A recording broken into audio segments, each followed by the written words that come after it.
alladzina hum fi salatihim khashi'un.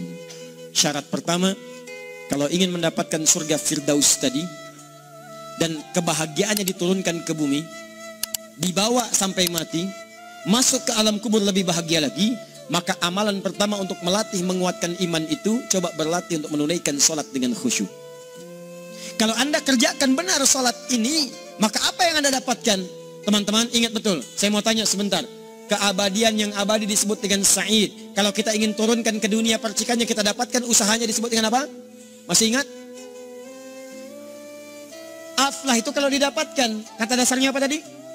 Falahun. Lihat baik-baik.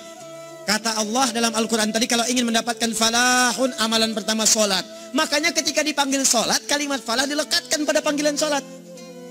5 kali diingatkan.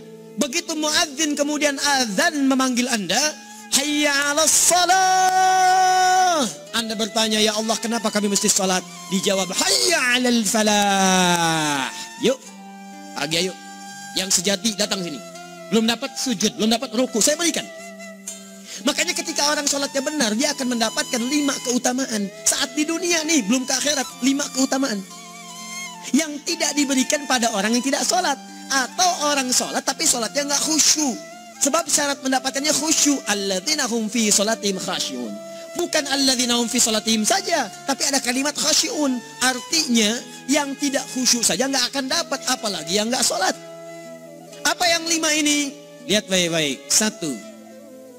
Orang yang sholatnya benar, pertama kali sebelum mendapatkan kebahagiaan hakiki dari Allah Subhanahu wa Ta'ala, akan dirubah dulu perilaku hidupnya menjadi perilaku yang lebih baik. Kalau orang itu sholatnya benar, maka sholat itu akan melatih dia untuk berubah, bertransformasi jadi orang baik. Itu ada di Quran surah ke-29 ayat ke-45. Inna sholata tanha anil fahsya'i wal munkar. Sumber keburukan cuma 2, kalau bukan fahsya itu munkar. Maaf, pornografi, porno aksi, LGBT, kata-kata jorok, kotor itu fahsya. Di orang sholat kata Allah, mustahil berkata-kata kotor. Orang sholat tidak akan pernah mencela. Orang sholat tidak punya kata-kata jorok. Jadi kalau ada sekarang orang yang sholat senang mencela orang lain, itu berarti ada masalah dalam sholatnya. Dan dia belum dijamin sebagai ahli surga terbaik. Dan hidupnya nggak bahagia. Nggak bahagia. Aneh nih. Sholat tapi senang celah orang. Aneh. Aneh. Yang paling bahaya adalah menikmati celahannya. Itu yang paling aneh. Anda ngaji. Anda ikut taklim. Taklimnya sesuai Quran. Taklimnya petunjuk sunnah. Anda sholat, Anda puasa. Tapi Anda masih senang mencela orang lain. Dan menikmati celahan itu. Kalau nggak mencela, kayaknya nggak komplit kehidupan. Maka ada yang salah dengan ibadah Anda. Ada yang keliru. Karena mustahil taat bertemu dengan maksiat. Itu mustahil. Mungkar, keburukan yang diingkari oleh hati. Sumbernya nafsu perut dengan akal. Bohong, mencuri, menipu, membunuh, merampok, membegal, mabuk dan sebagainya. Itu namanya mungkar. Orang sholat gak mungkin mengerjakan mungkar. Jadi kalau sholat kita benar, cukuplah Anda sholat, maka Anda akan jadi orang baik. Makanya kata Nabi, Anda punya anak dari kecil ajarin sholat. Sholat, kalau naik jadi balik, kerjakan terus. Kasih pelajaran membuat dia mengerti. Kalau masih susah, berikan pelajaran. Ini sering diterjemahkan dengan memukul. Mukul di Arab beda dengan konteks mukul sekarang. Mukul di Arab tuh ngasih pelajaran supaya ngerti. Anda bisa terjemahkan dengan konteks lain. Uang jajannya tahan, yang kesukaannya simpan dulu. Bisa dengan konteks kekinian. Tapi poinnya, kenapa anak Anda dari kecil ajarin sholat, sampai kenalkan dengan masjid, ajari 3 tahun bawa ke masjid, kenalkan dengan masjid. Gak ada masalah lari-lari itu sebelum waktu sholat. Kenalkan dulu. Dulu orang-orang tuh begitu, sebelum waktunya dikenalkan, jalan, begitu lari, biarin dulu.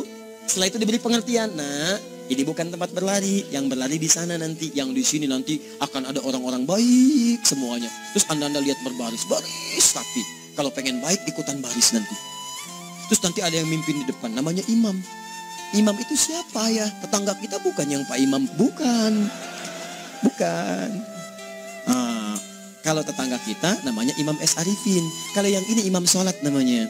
Imam sholat itu nanti akan pimpin menyembah Allah. Allah siapa ayah? Allah itulah yang memberikan ayah rizki.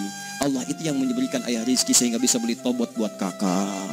Beli robokar poli. Ini yang poli, ini yang embers, ini yang heli. Ini dulu kakak semuanya tuh. Yang kasih Allah. Nanti kalau kakak bagus bisa ikut rapi di sini. Allah akan senang, akan ditambah lagi oleh Allah. Oh begitu ya. Datang, begitu caranya. Ini bukannya waktu sholat belum dikenalin tadi bawanya main-main di masjid. Bahkan ada yang agak repot lagi, di rumahnya susah diatur, dibilang, kamu ini susah diatur, main sana ke masjid, disuruh main, ya main di masjid. Yang salah bukan anaknya, orang tuanya. Apa rahasianya anak itu disuruh ke masjid, suruh sholat? Rahasianya, begitu anak itu sholat dengan baik, maka dia akan tumbuh jadi anak baik di kemudian hari. Itu maksudnya. Nah, sekarang saya agak bingung ini, pendidikan TK sekarang salah sih? Enggak, cuma saya agak bingung mikirnya. Ini anak belum diajarin sholat, udah diajarin manasik. Itu bagaimana cara berpikirnya Ferguson? Agak repot saya mikirnya tuh. Ya, walaupun salah sih enggak, cuma saya bingung gitu. Kenapa nggak dikerjakan tahap yang pertama dulu? Tangga itu kan berurutan. Nggak bisa Anda lompat langsung ke 5. Kan 1, 2 belum terlewati. Jelas ya? Nah, ini gambarannya. Sholat nih. 1 pasti baik. Ini kalau sekarang sholat, lisan belum baik, mata belum baik, sampai ke kaki, berarti ada yang salah sholatnya tuh. Ada yang nggak tepat. Tangan sembarangan, snack orang ngambil. Awas. Tuh sendal orang, mau wudhu nggak ada sendal, pakai sendal orang. Udah bilang belum? Kehujanan pakai payung orang. Udah bilang belum? Ya kan gampang Ustaz. Ini kan juga mungkin diikhlaskan karena Allah. Ya ikhlas, cuman pakainya belum minjam. Bagaimana kalau sedang pegang payung itu keluar, Anda meninggal? Nah, coba mikirin ke situ. Coba ke kantor. Kalau didorong proyek yang nggak jelas, minta tanda tangan, pikirin dulu bagaimana kalau meninggal. Kemarin saya sama teman-teman artis saya katakan begini.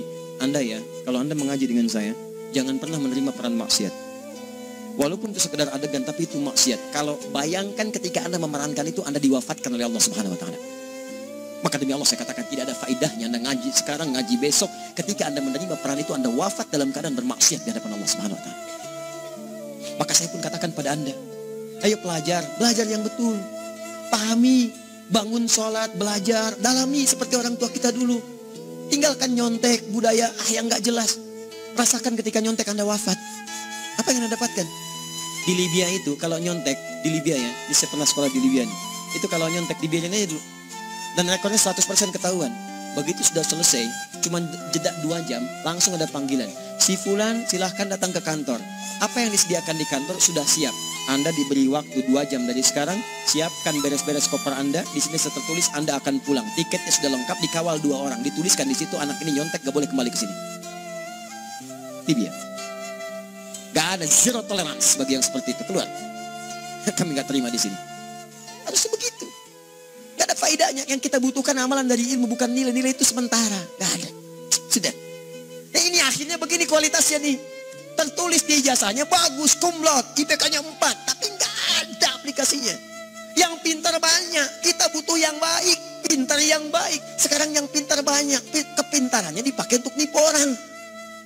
Itu yang bahaya. Ahli hukum banyak yang dihukum.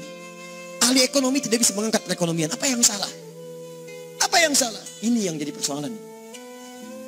Tapi dasar manusia begitu di sidang mulai pakai peci, pakai baju koko, pakai tasbih, ada yang pakai kerudung. Luar biasa. Nih 2. Orang kalau sholatnya benar, Allah akan berikan ketenangan dalam jiwanya. Tenang hatinya. Jangankan musibah kecil, musibah paling besar pun tenang aja dia. Tenang, dia paham rumusnya. Allahu Akbar. Turun Quran. Surah ke-13 ayat ke-28. Ala bidzikrillahi tatmainnul. Yakinkan pada dirimu zikir kepada Allah membuat hati tenang. Di antara turunan zikir amalannya adalah salat. Dari mana taunya Quran surah ke-20 ayat ke-14. Innani anallahu la ilaha illa ana fa'budni wa aqimis salata li dzikri. Saya Allah, kata Allah ke Nabi Musa. Tidak ada Tuhan selain saya, sembah saya. Bagaimana menyembahmu ya Allah? Tunaikan salat sebagai zikir kepada saya. Zikir. Nah, maka kalau Anda sedang tidak tenang, ayo ke masjid. Banyak zikir itu, baca Quran zikir. Quran surah 15 ayat 9. Inna nahnu nazzalna dzikra. Kami turunkan Al-Quran sebagai zikir. Jadi kalau Anda sedang baca Al-Quran, Anda sedang berzikir. Ibu kalau sedang gak tenang bu, gelisah, gak enak, gak usah mengeluh, apalagi bikin status gak karuan. Ibu wudhu, ambil mushaf baca. Begitu sedang baca ada ketenangan dalam jiwa. Berdoa, zikir. Kalau sedang gak tenang besok ada proyek, doa dulu. Doa itu memberikan ketenangan. Makanya doa disebut dengan zikir. Quran surah ke-7 ayat 205. Wadhkur rabbaka fi nafsika tadarruan wa khifatan wa dunal jahri minal qaul. Ayo berzikir, minta kepada Allah dengan segenap jiwamu, mohon dengan penuh ketawaduan. nanti ketenangan diberikan. Menghafal Quran, baca itu zikir. Quran surah ke-54 ayat 17, 22, 32, 40. Walaqad yassarnal Qur'ana lidzikri fahal mim mudzakir. Menyebut nama Allah, Al-Asmaul Husna itu zikir. Sedang ada persoalan, ya Allah, ya Allah, ya Allah, ya Rahman, ya Rahim, ya Malik, ya Qudus, ya Allah, ya Allah, ya Allah, ya Allah. Zikir. Dalilnya Quran surah kedua ayat 152. Fadhkuruni azkurkum. Sebut namaku, zikir. Aku pun akan mengingatmu. Gimana menyebutnya? Ditafsir di Quran surah 17. Ayat keberapa? 110. Qulid Allah awid Rahman ayyamma tad'u falahul asmaul husna. Sebut nama Allah. Itu menenteramkan pada jiwa. Sedangkan sholat gabungan dari semua zikir tadi. Bukankah dalam sholat Anda baca Al-Quran? Bukankah dalam sholat Anda menghafal Al-Quran? Bukankah dalam sholat Anda berdoa? Bukankah dalam sholat Anda istighfar? Anda mohon digabungkan semua itu. Amalan sholat menggabungkan semua jenis zikir. Masa Anda nggak tenang juga? Makanya sholat, jangankan sholat ya, tempat sholat itu yang menenangkan. Tempat sholat, tempat paling tenang di muka bumi. Kalau nggak percaya silahkan. Ya, Anda sebelum masuk ke Istiqomah ini, begitu Anda masuk kan perasaannya beda kan? Lain. Silahkan cek kalau cari ketenangan datang ke masjid. Masuk, wudhu masuk, sholat 2 rakaat, tenang. Dekat kipas angin, saking tenangnya, plek, ngantuk tidur. Beneran. Enak.